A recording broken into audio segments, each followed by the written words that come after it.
We have some very interesting dinner table conversations. So we'll sit down for dinner, and this guy here has got a lot of interest in science and technology. So it's a lot of fun sitting around talking about this stuff. You don't even know. Every night. We connected the GCB with the XY cord today. Oh my God. It was a big step for exciting. Lockheed Martin.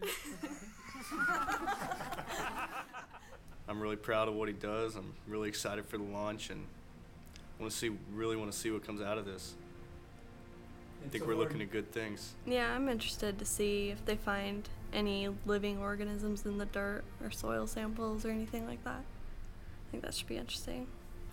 I hope everything goes right and they find what they're looking for, like water or traces of life. When we weighed the vehicle after all the things we changed, putting on the full flight configuration, the difference from what we were expecting versus what we measured was 8 grams. So that's less than a quarter ounce difference.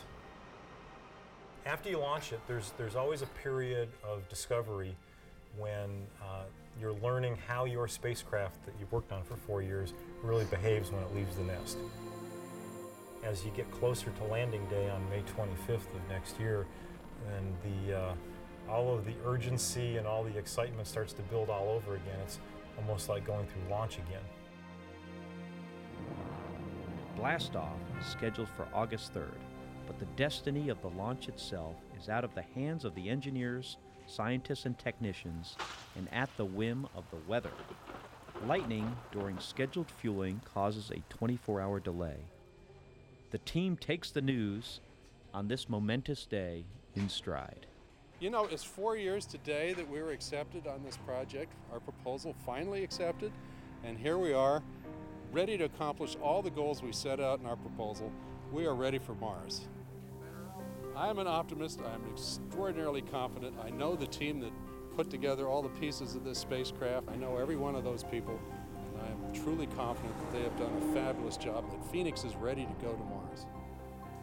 2 days prior to scheduled launch, media interest peaks. The launch team and the science team gather to give their reports and to answer journalists' questions. The Mars program's science theme in this decade has been follow the water, and Phoenix is actually going to go land on it in the form of ice. And as I speak, I'm still hearing thunder outside, so you can understand what us in the weather community has been dealing with on a day-to-day basis. But that's Florida in July. While their challenge is getting a successful landing on Mars, my biggest challenge is getting it out of Florida. So that's what we're going to be working on over the next couple of days.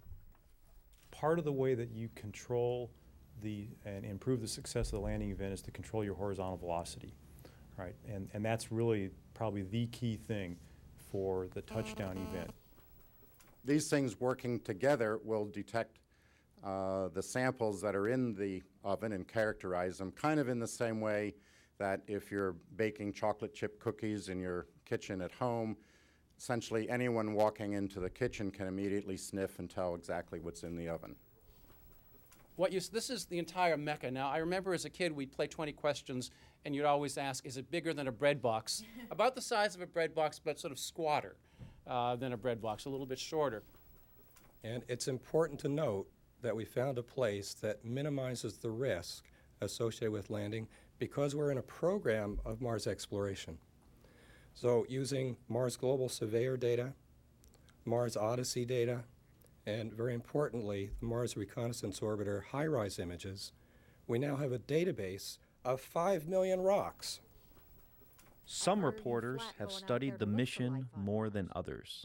From my perspective, the greatest result we can find is that there is a wealth of complex organics associated with this ice, and that would give us the sense that this is the place to go to search for life on Mars. Then you'd probably want wheels and mobility and a long-term mission. We don't have any of those things, and we are just taking the first step. And astronauts? No, we don't have any astronauts.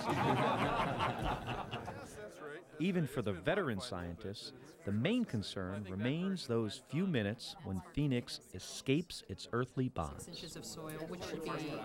I've been doing this since 1969. And believe it or not, I've just seen one launch.